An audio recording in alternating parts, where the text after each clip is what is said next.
जो स्क्रीन पर दिखाई दे रहा है वही लोगों के चेहरे पर दिखाई दे रहा है, क्योंकि मिट रोमनी फिलहाल थोड़े से अंतर से आगे है, इसीलिए यहाँ पर खामोशी छा गई है।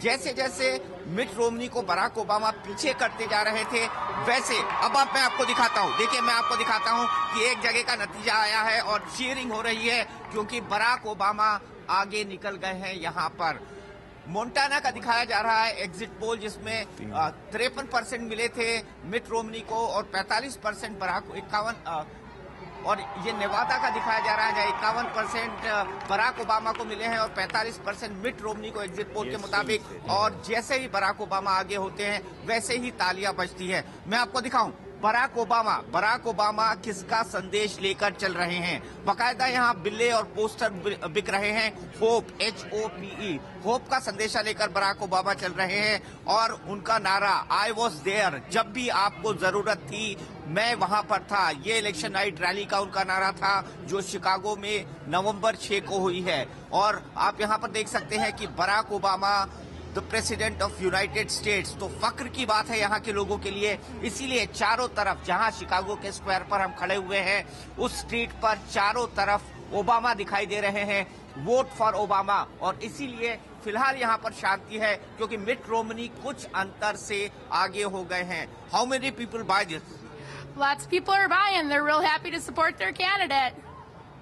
Do you think that Obama is going to win this time?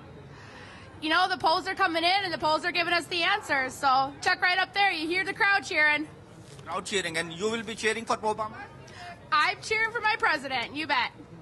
But do you think that he has really given hope to Americans? You know, I think this entire country is full of hope for everybody, whether or not Obama or Romney are the president. I think it's a great place of hope, and we've got hope with Obama. You betcha. So, Obama की उम्मीद यहाँ पर फिलहाल कायम है। What do you think about these elections? Do you think Barack Obama is the right candidate? Yes. I do think Barack Obama is the right candidate. Why? Why do you think so? No, I don't know. Can I come here?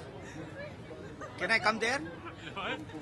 Why do you think that Barack Obama is the right candidate for the second time? Because he tells the truth, and he stands by what he says, and he's just a great person. So. But his critics say that in 4 years he has not done much. Do you believe that? No, he's share done that a lot, actually. He's done a lot. And people just need to go ahead and do their homework and understand that he's done more than a lot of presidents combined. So. In what sectors he has done more? What's that? In what sectors he has done more? Healthcare, Obamacare, or economy revival? Healthcare, he's done. If people look at the trends since he came into office to where we are now, and just see where we've come from, he's done an amazing job. And that's what people are not looking at. They're not looking at the trends from when he came into office to today. But right now it's neck to neck fight. Yeah, that's true. That's true. And they probably could have done a better job in.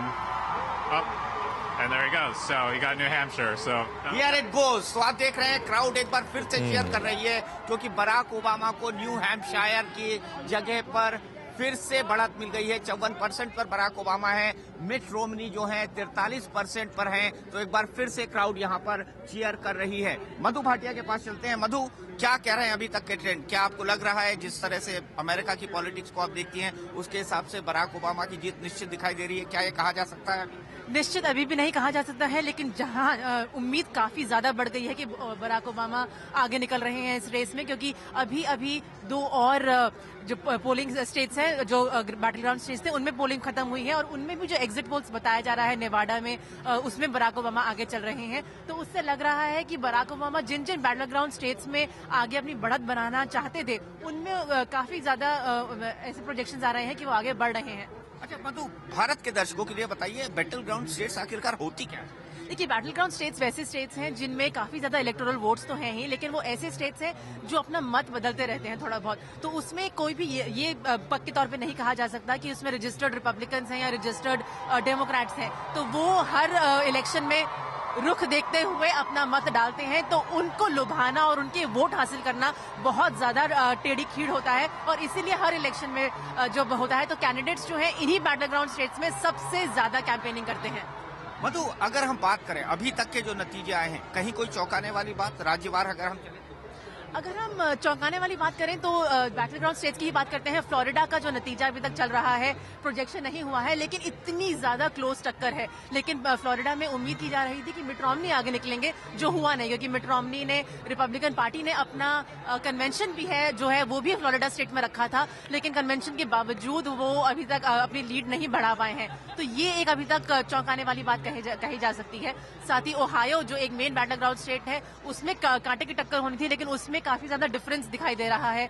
तो अभी रुझान जो है पूरी तरह से साफ नहीं है, लेकिन जरूर जो गढ़ रिपब्लिकन्स के थे वो उनके हाथ में गए हैं, जो गढ़ ओबामा के थे वो उनके पास ही रहे हैं अभी तक।